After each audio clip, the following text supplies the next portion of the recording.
In the spring of 1986, a loan officer named Dale Brenner sat across a steel desk in the Farm Credit Office in Halden County, Nebraska, and told a 29-year-old widow that the kindest thing she could do for herself was sign the land back and walk away with what little dignity the auction would leave her. He was not unkind when he said it. He had a calculator, a ledger, and 40 years of averages, and every one of them agreed with him. He slid the deed papers across the desk and capped his pen and waited.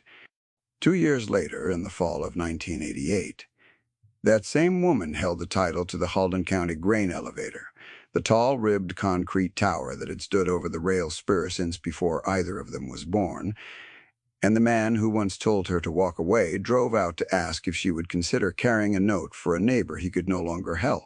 Between those two afternoons lies a story about two ways of reading a piece of ground, and about what a balance sheet can measure and what it cannot.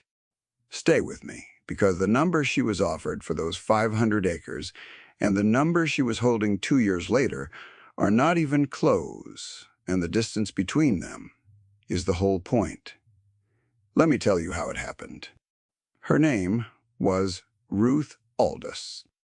She was 29 years old in 1986, and she had been married 7 years to a man named Caleb Aldous, who had farmed the home section his grandfather broke, and who died in March of that year when the loader tractor he was greasing. He was 33. They had a daughter, 4 years old, asleep in the house when it happened. Ruth found him at dusk. The next morning the snow came back, late and heavy, and covered the whole quarter section white again, and for a week the farm sat under it like nothing had changed at all. What had changed was everything underneath.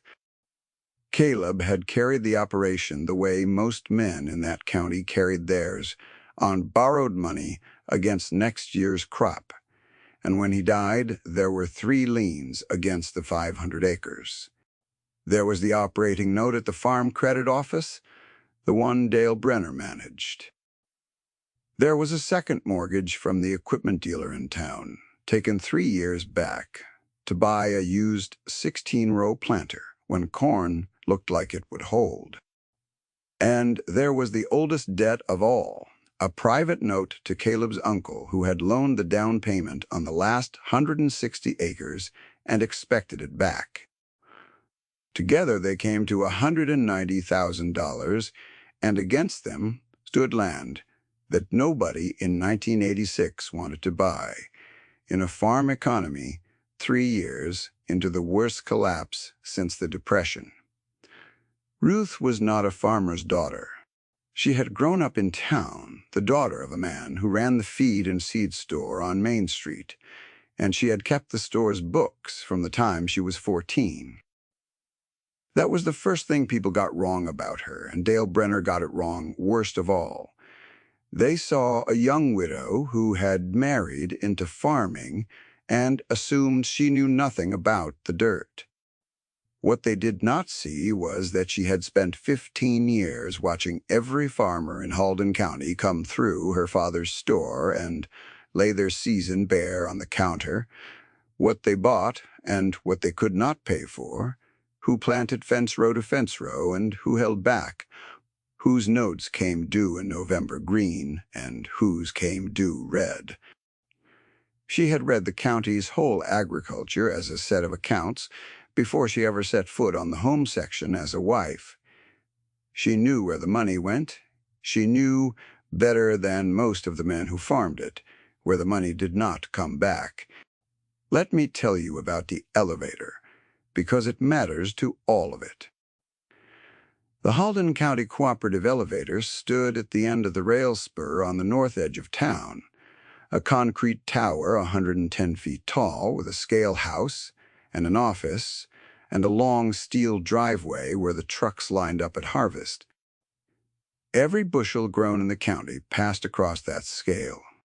The farmers owned it together, on paper as a cooperative, and in the good years it paid them a dividend, and in the lean years it took a little off the top of every load to keep the lights on.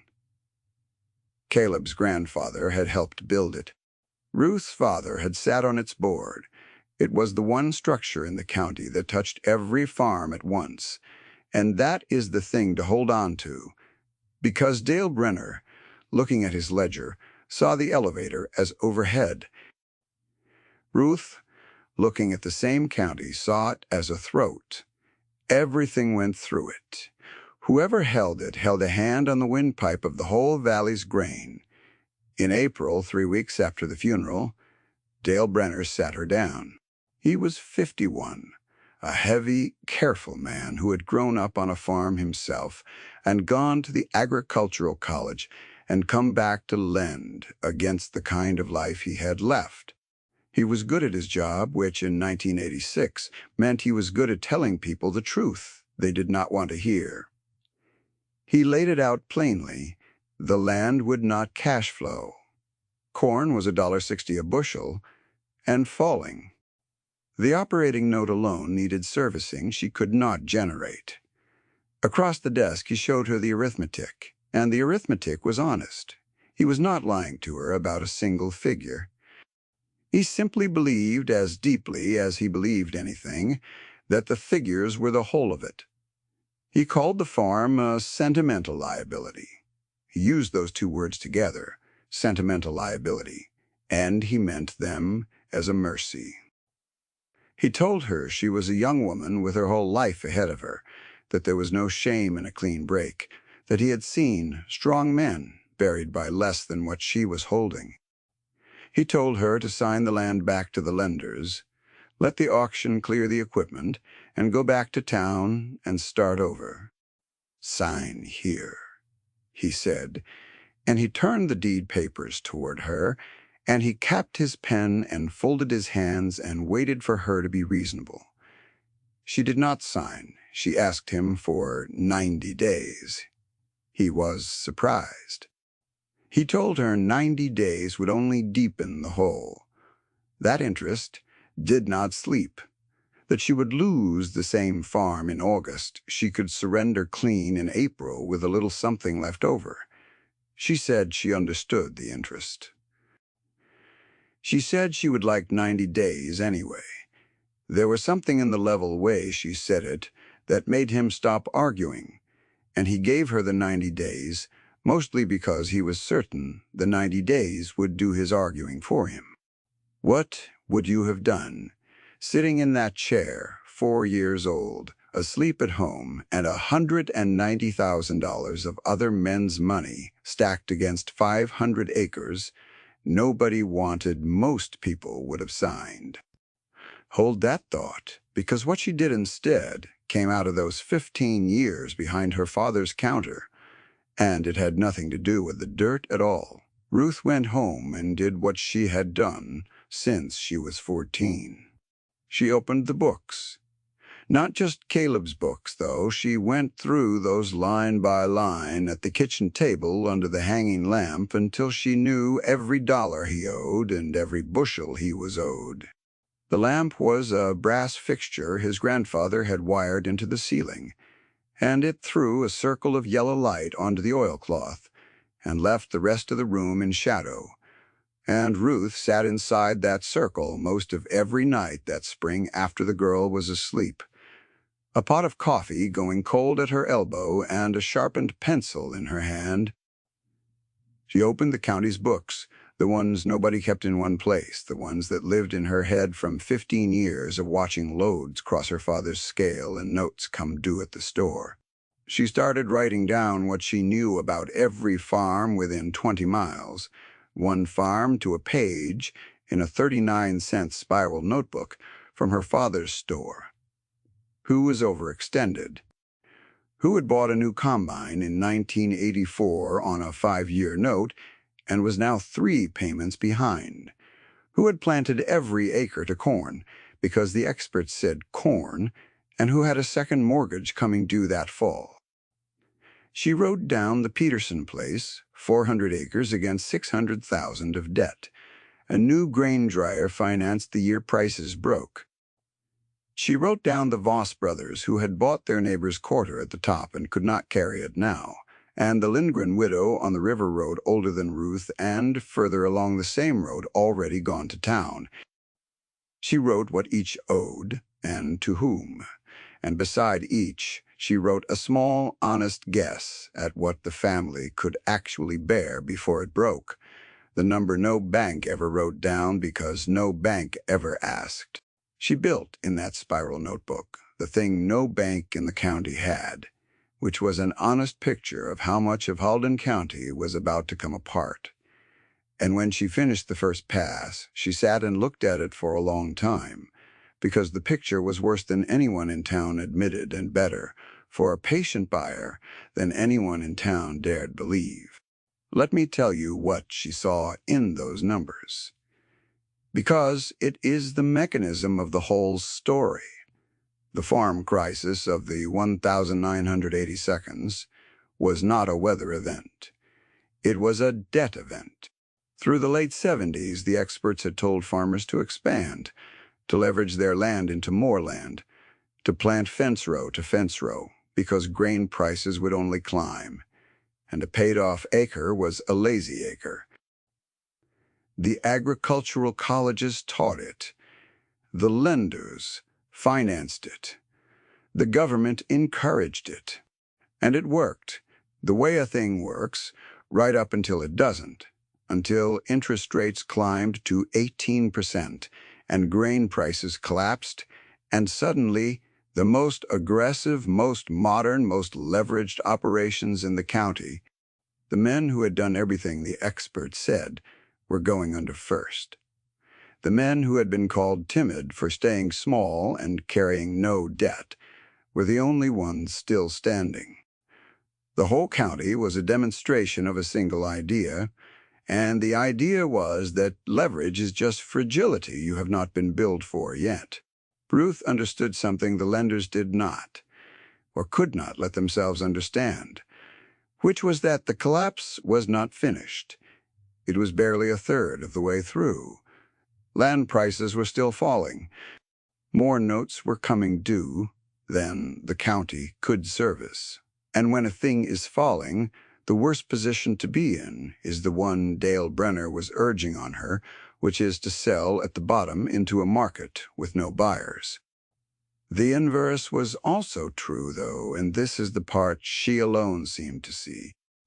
If you had any liquidity at all, any cash or any credit, the bottom of a collapse is the one moment in a generation when the most valuable things in a county can be had for the least. She did not have cash.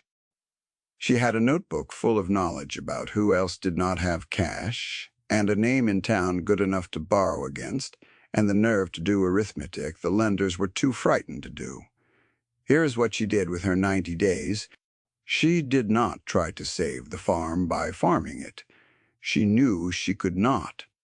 Instead, she went to her father and to two of the older, quieter, debt-free farmers whose books she had read for years and trusted, and she proposed something that sounded, in the spring of 1986, like the raving of a grief-struck woman.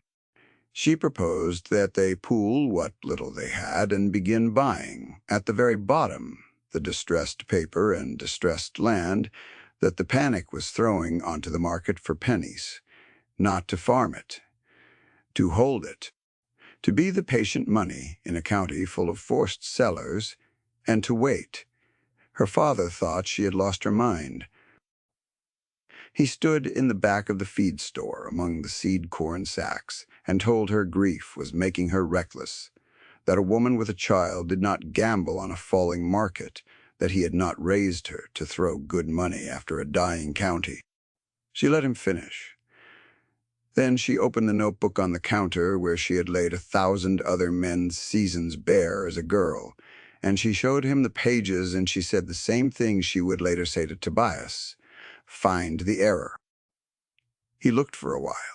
He did not find one, and he did not give her his blessing either, because a father can know a thing is right in his head and still fear it in his chest, and Ruth let him keep the fear and took the knowing.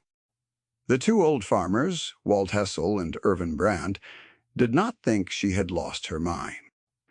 She drove out to Walt's place on a gray April afternoon and found him in the machine shed, greasing a planter, older than she was. A man past 70, with hands like roots and a habit of letting a long silence stand before he answered anything. She laid it out plain, the way you had to with Walt, no selling, just the arithmetic. He wiped his hands on a rag and listened, and when she finished, he said only that he had been waiting 50 years for somebody in this county to say out loud what he had always believed, which was that the experts were selling fear in the bad years and greed in the good ones.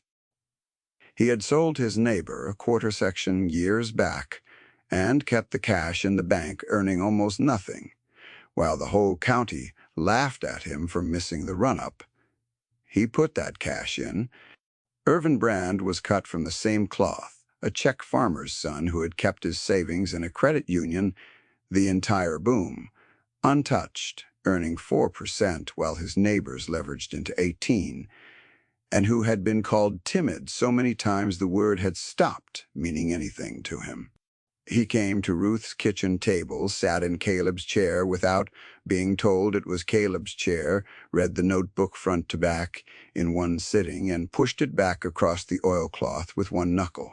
"There's no error in it," he said. "That's the trouble with you." Then he put his savings in, too. Together it was not much.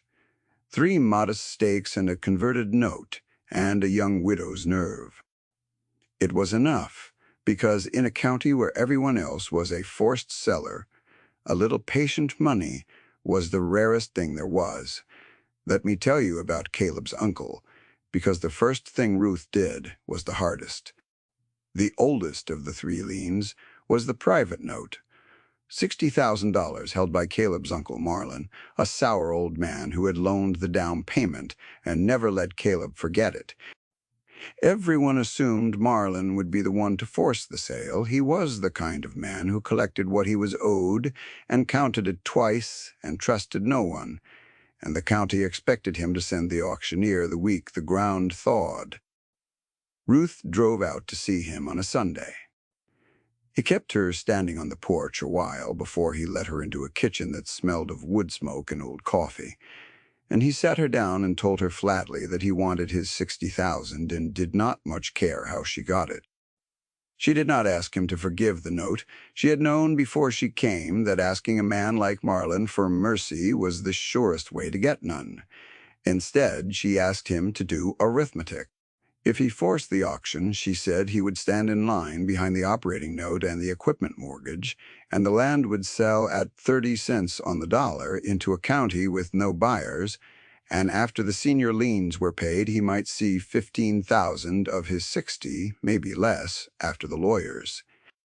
Or, she said, he could convert his note into a stake in what she was building and be patient and be made whole, and then some when the bottom turned.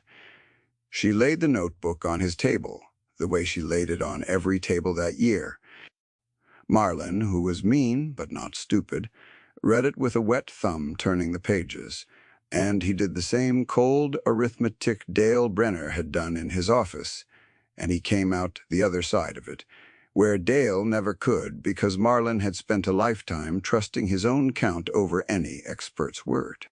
He converted the note. He did not say a kind thing while he did it, and he did not need to. It was the first sign, to the people watching, that the widow was not behaving like a widow was supposed to. Through the summer of 1986, she let the home section go. This is the part that hurt, and I will not pretend it didn't.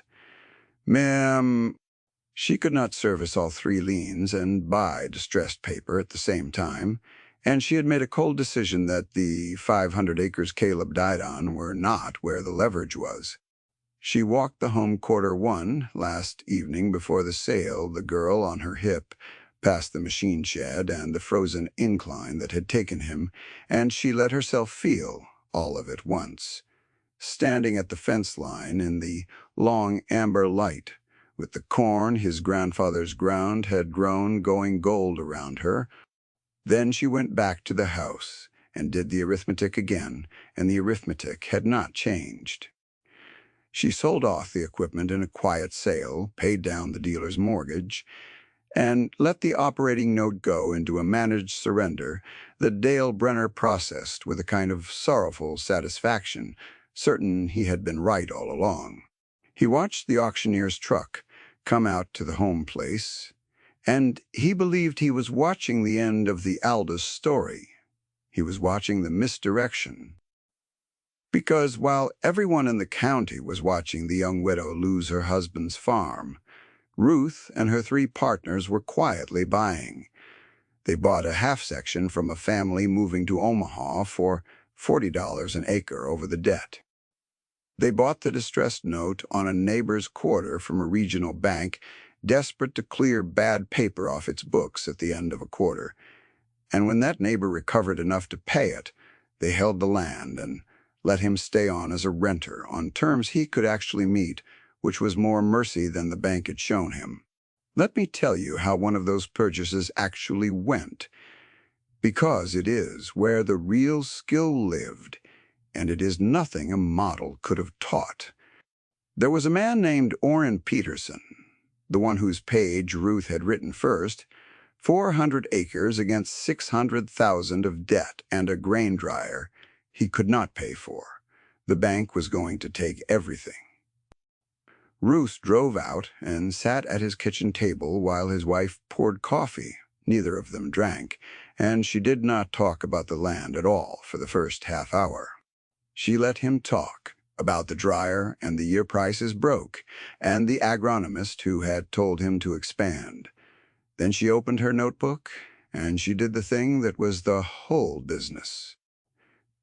She found, in Orrin Peterson's own numbers, the exact line where his pride ended and his survival began. She offered to buy the note from the bank and let him farm on as a renter, keeping his house and his name and his place at the elevator. And she set the rent at a figure she had calculated he could meet in an average year and survive in a bad one. Not generosity. Arithmetic done with a clear eye and a steady hand. Orrin Peterson signed, and he wept a little when he signed, and he kept his dignity, and Ruth kept a tenant who would never miss a payment because she had priced it to the truth of him and not to the greed of the market. Piece by piece, through the worst 18 months the county had ever seen, they assembled a position, not by farming, by being the only patient money in a panic, and by reading people the way the lenders read spreadsheets, which is to say correctly, which is to say at last. Around this time her stepson came home. I should have mentioned him sooner. Caleb had a son from before, a young man named Tobias, 23, who had gone off to the state university and gotten a degree in agricultural economics and come back in the summer of 1986, convinced that his stepmother was destroying what was left of his father's name. Tobias had learned, in 4 years of college, exactly the framework Dale Brenner used. He believed in cash flow, in efficiency, in the modern leveraged operation. He sat at the same kitchen table where Ruth read her ledgers and told her, with the gentle condescension of a young man certain of his education, that what she was doing made no sense. "You don't buy farmland in a farm collapse," he said. "Any model will tell you that. The fundamentals are negative. You're catching a falling knife." Ruth did not argue with him. She had stopped arguing with educated certainty a long time ago. She slid the spiral notebook across the table the way Dale Brenner had once slid the deed papers across his desk, and she told him to read it and find the error, not the theory, the arithmetic. "Find one farm in here," she said, "where my numbers are wrong." Tobias took the notebook to be polite, and he stayed up most of that night, and somewhere around 2 in the morning he stopped looking for the error, because there wasn't one. The model he had been taught described a world. The notebook described the county. They did not match, and where they did not match, the county was winning. That was the first crack in the young man's certainty, and it is worth slowing down on, because his conversion is the heart of how this knowledge got carried forward. He did not flip all at once. For weeks he kept defending the framework, even as the notebook kept being right. He would point to a principle from his coursework, and Ruth would point to a name in the spiral book, a real family on a real quarter section, and the name would have already done the thing the principal said was impossible. Slowly, the young man stopped quoting the framework. He started asking about the names. He started riding along when Ruth went to see a distressed seller, and he watched her do the one thing his education had never taught him, which was to sit in a failing farmer's kitchen and read, in the man's own face and the man's own ledger, exactly how much the man could bear and exactly what terms would let him keep his dignity. That was not in any model. It was the whole business. Let me tell you about the elevator now, because by the winter of 1987, the position they had assembled was large enough that the elevator came into view, and the elevator was the throat I told you about. The Halden County Cooperative was failing, not because the farmers had stopped growing grain, but because the cooperative itself had done at an institutional scale exactly what its members had done. In the boom it had borrowed to expand, to add storage, to modernize the scale and the drying system, on the advice of consultants who used words like throughput and capacity utilization. When the collapse came, the cooperative was carrying debt against a volume of grain that no longer moved through it, because half its member farms were gone or shrinking. The board, the same kind of confident men who had been confident about everything, had no idea what to do. They were going to lose the elevator to the regional bank that held its note, the same bank that had been so eager to dump distressed paper a year before. Ruth had been watching the elevator's numbers the way she watched everything, sideways through who could not pay what. She knew before the board admitted it to itself that the cooperative was insolvent, and she understood something about the elevator that the consultants with their throughput models did not. The elevator did not need to run at the volume it had been built for. It needed to run at the volume the surviving county actually produced, which was lower and leaner and entirely sustainable, if you stripped out the debt the boom had loaded onto it. The asset was sound. The capital structure was poison. Those are two different things, and telling them apart is the entire skill, and almost nobody in that county in 1987 could do it. In January of 1988, the regional bank, having taken the elevator back from the failed cooperative, wanted it off their books before the quarter closed. It was to them a bad agricultural loan in a portfolio full of bad agricultural loans, 110-foot concrete embarrassment in a dying farm town. They wanted out. Ruth, with her partners and Marlon's converted stake and 18 months of patient buying behind her, made an offer. It was not a high offer. It did not need to be. She was the only buyer. The same condition that had once been used against her, a market with no buyers, was now the lever in her hand, and she used it without apology and without gloating, because she had learned both lessons from the same collapse. Let me tell you what happened the day the sale closed. Because Dale Brenner was there, and the man qualified to judge it was there, and the number that landed that day is the number this whole story has been walking toward. The closing was held in the back room of the Farm Credit Office because the regional bank used Dale's branch for its local paper. Dale did not know until Ruth walked in that she was the buyer. He had spent 2 years, certain he had read her correctly, certain the young widow he had advised to walk away had walked away. He watched her sit down across the same steel desk where he had once slid her the deed papers, and he watched her sign in a steady hand the documents that made her the owner of the Halden County Grain Elevator, the single most important structure in the county he had lent against his whole life. There was a man at that closing from the State Grain Commission, a senior appraiser named Hollis Crane, who had been brought in to certify the elevator's value for the bank's records. Crane was 60, had appraised grain facilities across 4 states for 30 years, and was the one person in the room qualified to say what the thing was actually worth, by the right standard, not the panic standard. He had walked the elevator that morning, alone the way he always worked. He had climbed the man lift to the head house 110 feet up and looked out over the whole valley, laid flat to the horizon. He had checked the legs and the distributor and the aeration fans, run a flashlight along the concrete for cracks, and found the old structure sound, poured by men who built for a century and not for a quarter. He had stood in the scale house and watched the beam settle true. He had run his bare hand over the silo wall, the way a stockman runs a hand down a horse's leg, feeling for the flaw, and found none. He came down dusty and quiet and certain, the way a man is certain only about the few things he has spent a life learning to read.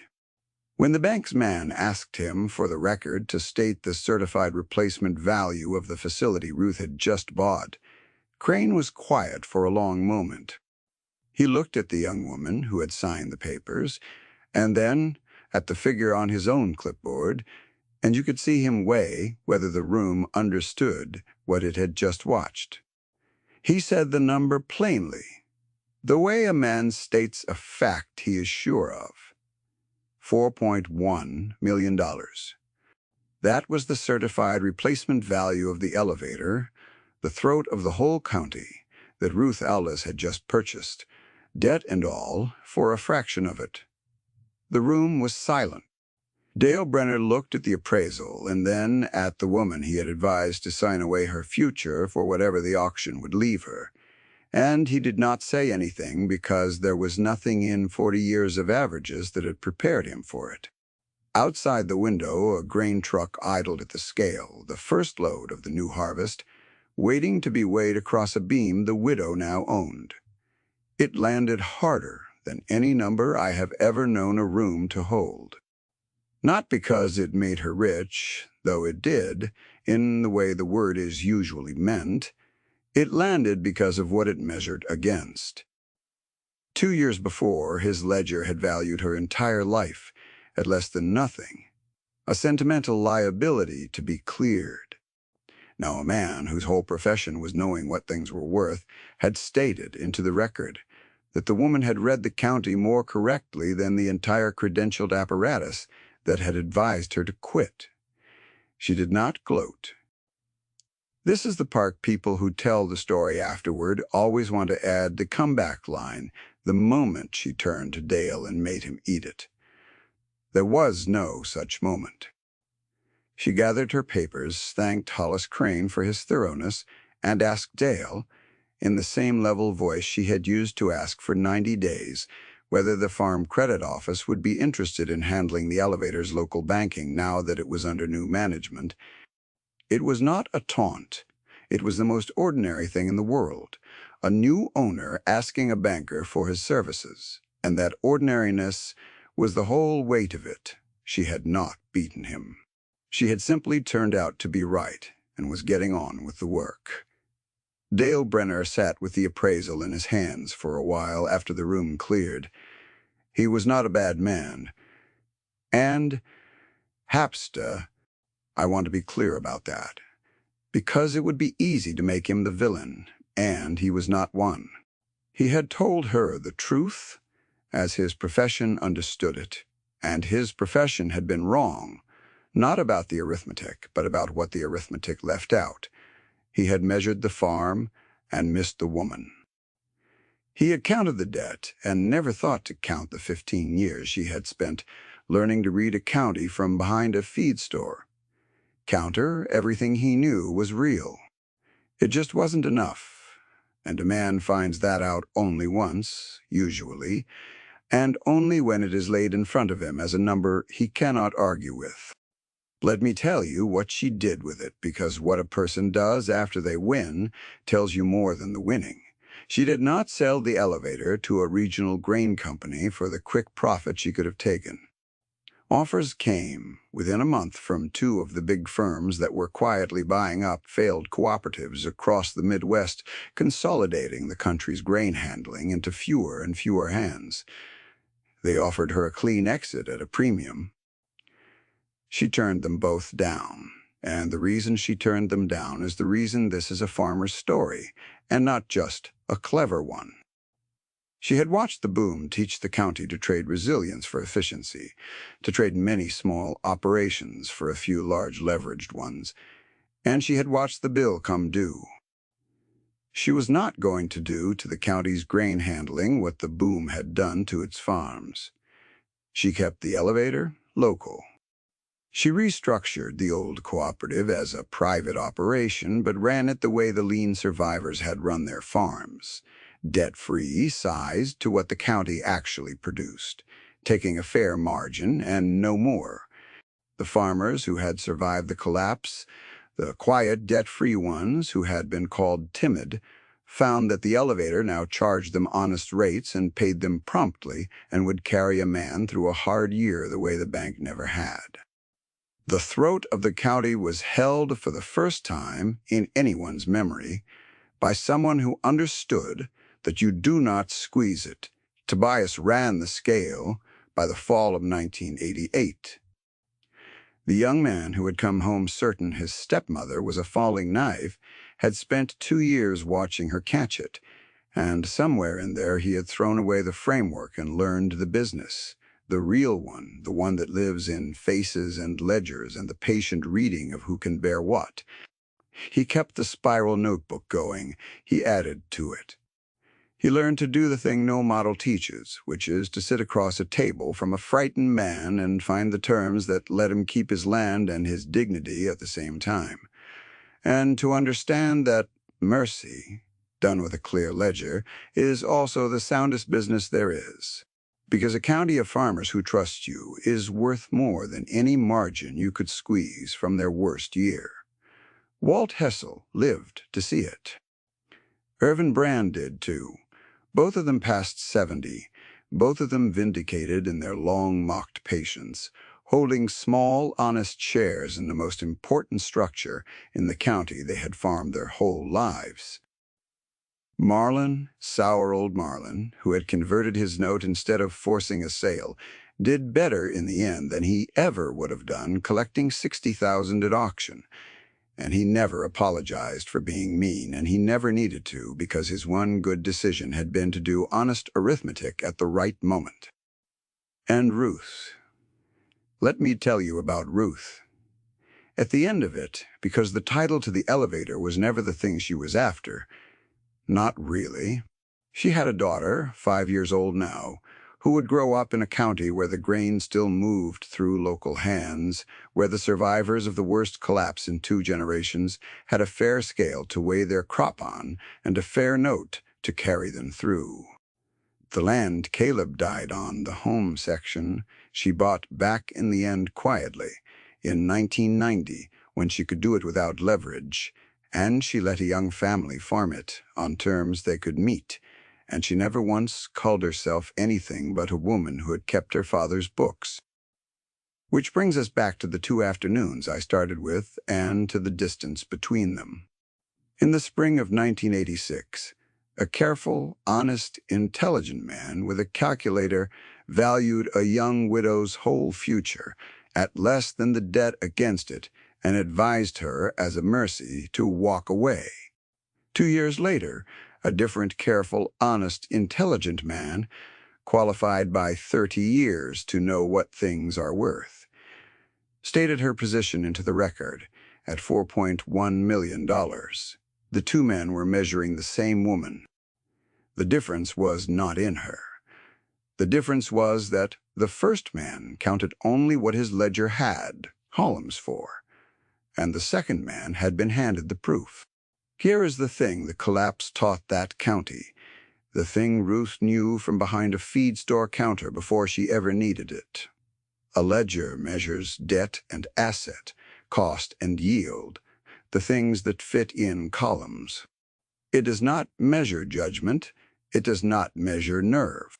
It does not measure 15 years of watching a whole valley lay its accounts on a counter, learning which kind of confidence is real and which is just leverage that has not been built yet. Those things do not fit in columns, and so the men with the columns called them sentiment and priced them at nothing and were wrong by $4.1 million. What is leveraged breaks. What is patient holds. And the most valuable thing in a falling county is the one person who is not afraid of the dark and can still read by it. Ruth Aldous read by it for 30 more years. The elevator still stands at the end of the rail spur on the north edge of Halden County, concrete and unfashionable and entirely paid for, and the grain of the valley still crosses its scale, and on the office wall, where another owner might have hung the appraisal, there hangs instead a worn spiral notebook in a plain frame. The one that was right when the experts were wrong, kept where the next person to doubt the woman who reads the ledger can take it down and look for the error and not find one.